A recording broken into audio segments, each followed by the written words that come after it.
Estamos de volta com a segunda parte do informativo 841 do STJ e continuamos agora com os julgados da quarta turma.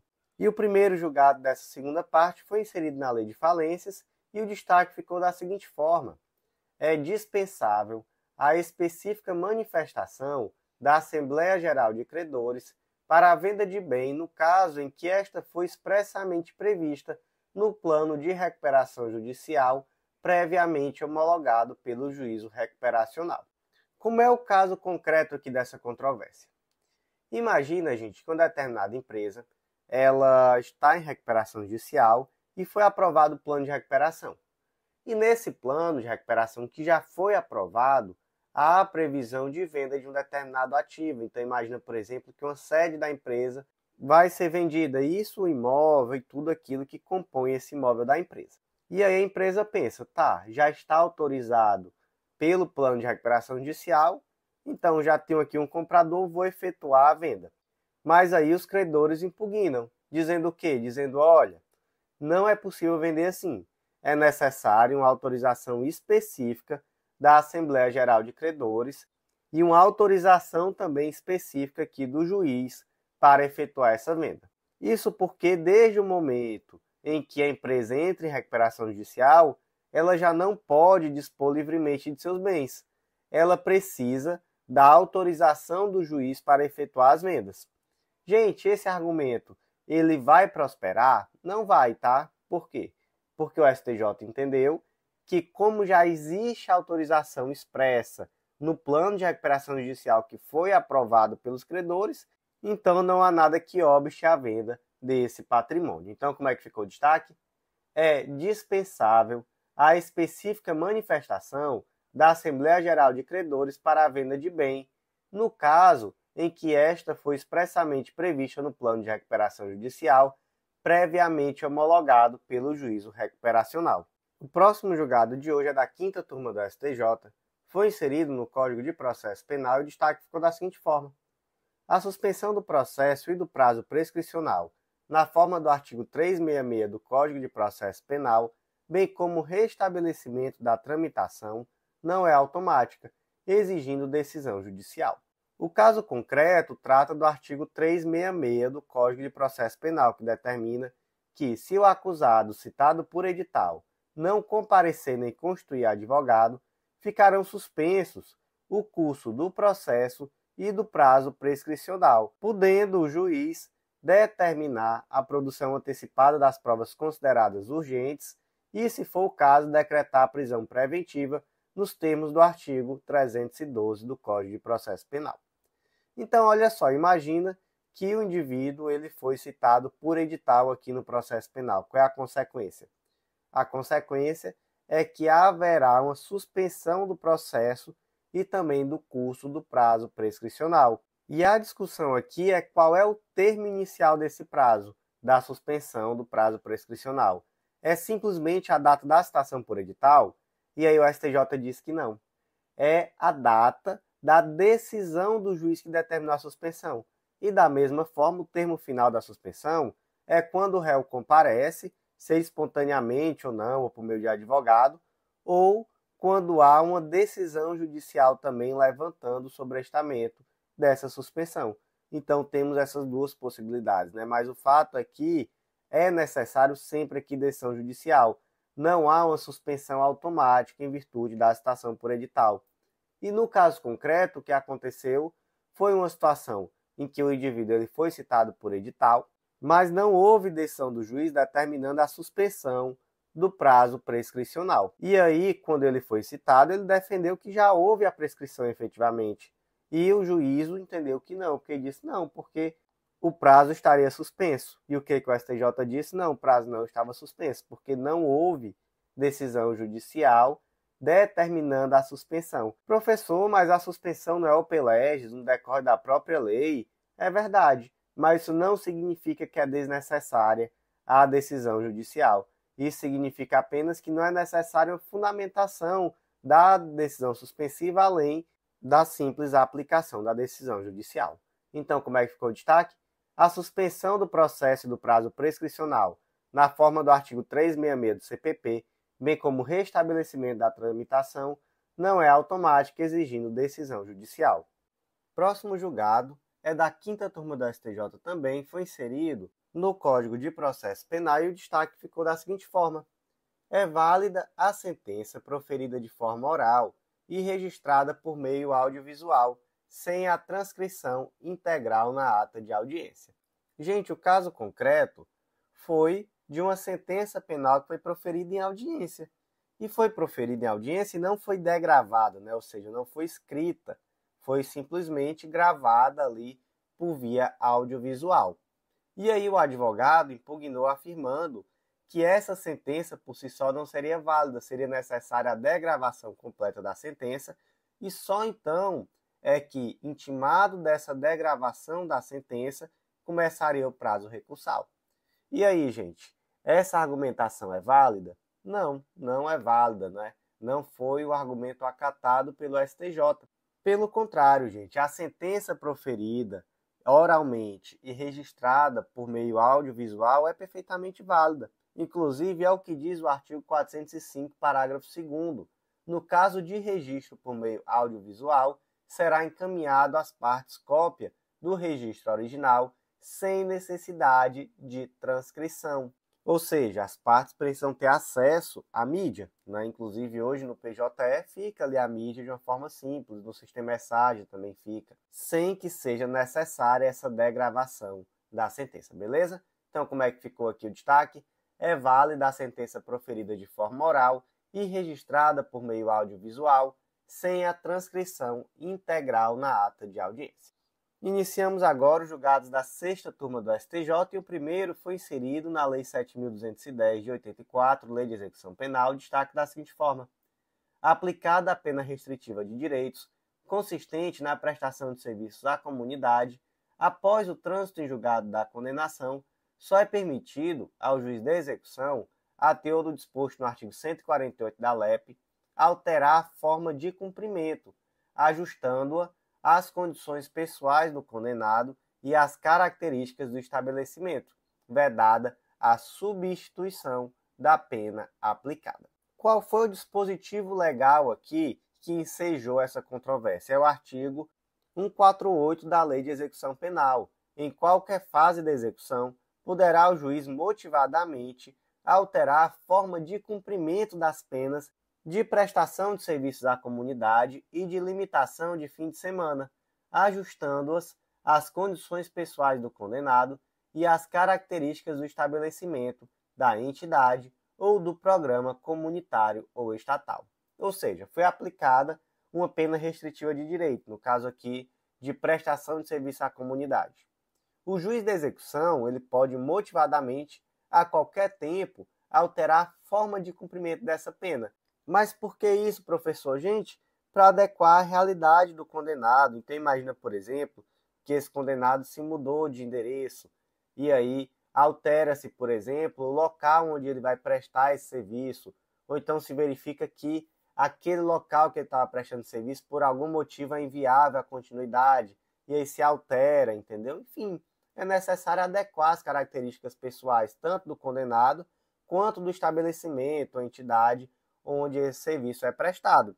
Algum problema nisso? Nenhum, né? É o que diz a lei, inclusive. Agora, o que aconteceu no caso concreto? No caso concreto, o juiz da execução ele substituiu a pena restritiva de direitos, que era uma pena de prestação de serviço à comunidade, por uma prestação pecuniária. E aí, podia fazer isso? Aí não, né, gente? Aí ele adentrou em algo que não era da competência dele.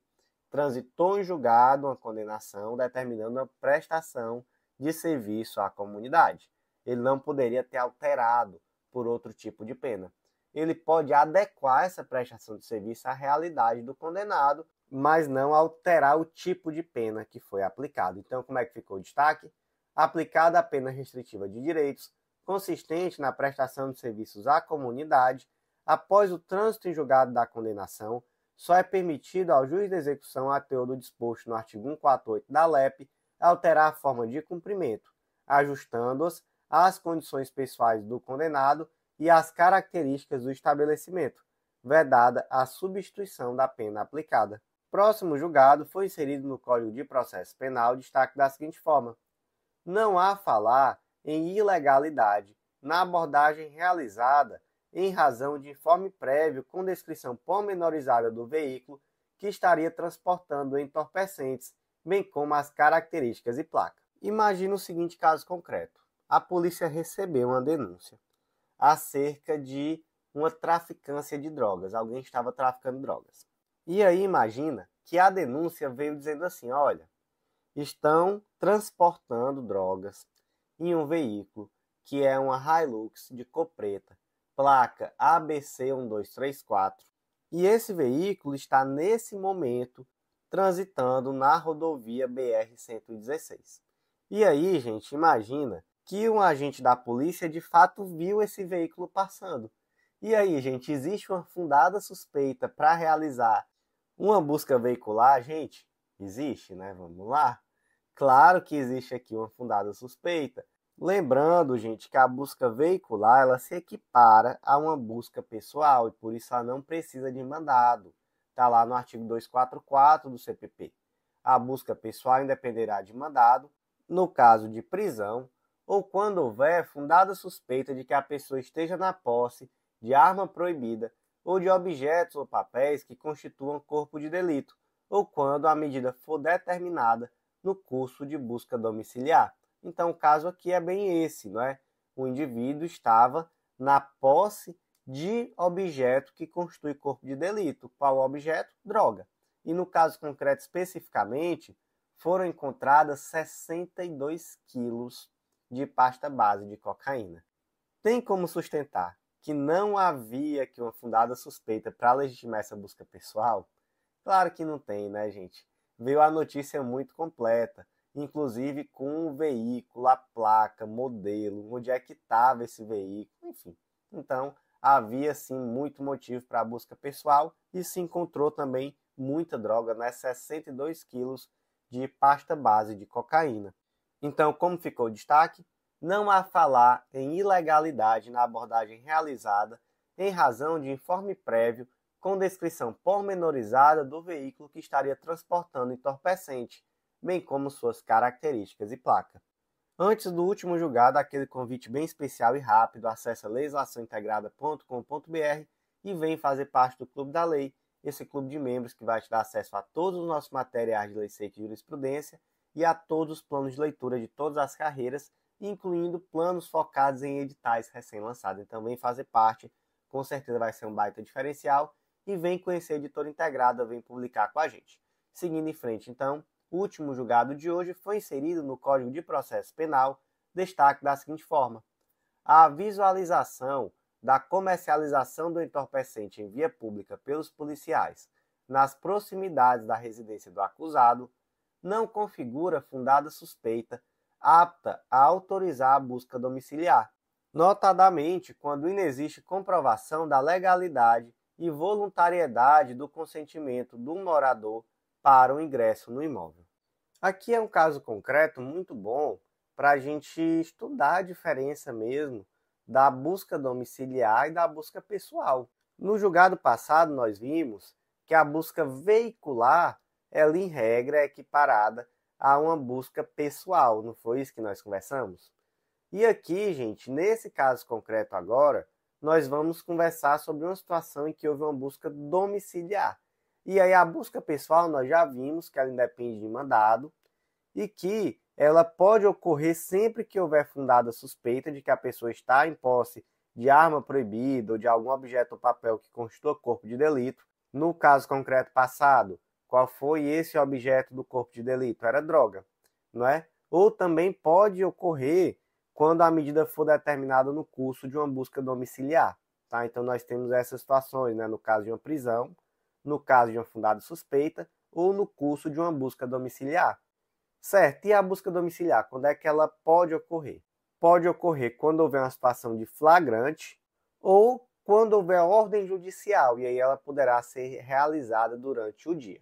Se não houver ordem judicial e não houver uma situação de flagrante delito muito clara para demonstrar esse ingresso, né? E lembrando que o flagrante delito é antes de ocorrer o ingresso, né? Não é depois. Não é a polícia entrar e encontrar droga e aí estava em flagrante, está legitimada a entrada. Não. Tem que ser flagrante delito antes, não é? A polícia tem que ver que há uma droga dentro da casa por algum motivo, que há uma arma, ou que alguém está cometendo um crime ali dentro. Isso tem que ser algo claro, nítido, e aí por conta disso ingressa no domicílio sem consentimento, não é? Não pode ser isso de, pode ser que tenha droga aí dentro, vou entrar e ver o que é que tem. E se tiver, flagrante delito. Não, aí se trata de uma prova nula. Beleza? Como foi o caso concreto? Imagina que o Mévio estava em conduta suspeita, ali próximo da sua residência, e a polícia passou, fez ali 2, 3 minutinhos de campana, ficou observando o que acontecia, e viram que havia uma aparente mercância de algum objeto de uma forma suspeita. A polícia, então, fez uma busca pessoal e verificou que o Mévio tinha droga. Até então, temos alguma nulidade? Temos não, né? Mas aí imagina que a polícia quis aprofundar a investigação. E aí que normalmente começa o problema, né, gente? É quando a polícia, ela às vezes já tem ali algo para realizar a prisão, mas às vezes até com uma boa intenção, né? Querendo mostrar serviço, querendo aprofundar a investigação, acaba cometendo a ilegalidade. E nesse caso aqui, o que aconteceu? Verificaram que o Mévio estava vendendo drogas, aí perguntaram onde é que você mora, ele apontou para a casa dele. Aí o que a polícia fez? Então vamos lá. E aí a polícia ingressou na casa para procurar drogas. E aí, gente, esse ingresso na residência foi válido? Foi legal? Qualquer prova decorrente desse ingresso na residência? Basta você pensar assim: o fato da pessoa estar cometendo um crime na rua significa que tem droga dentro da casa dele? Não, né? Não há aqui uma relação, não é? Então, de fato, não existia uma situação de flagrante delito para justificar esse ingresso na residência.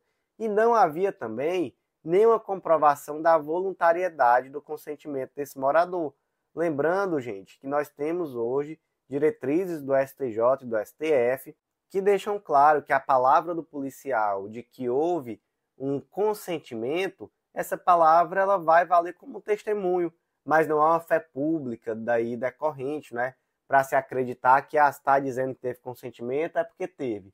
Até porque não faz muito sentido imaginar que a pessoa que tenha algum tipo de droga dentro de casa, por exemplo, vai consentir que a polícia entre, né? Não faz muito sentido mesmo.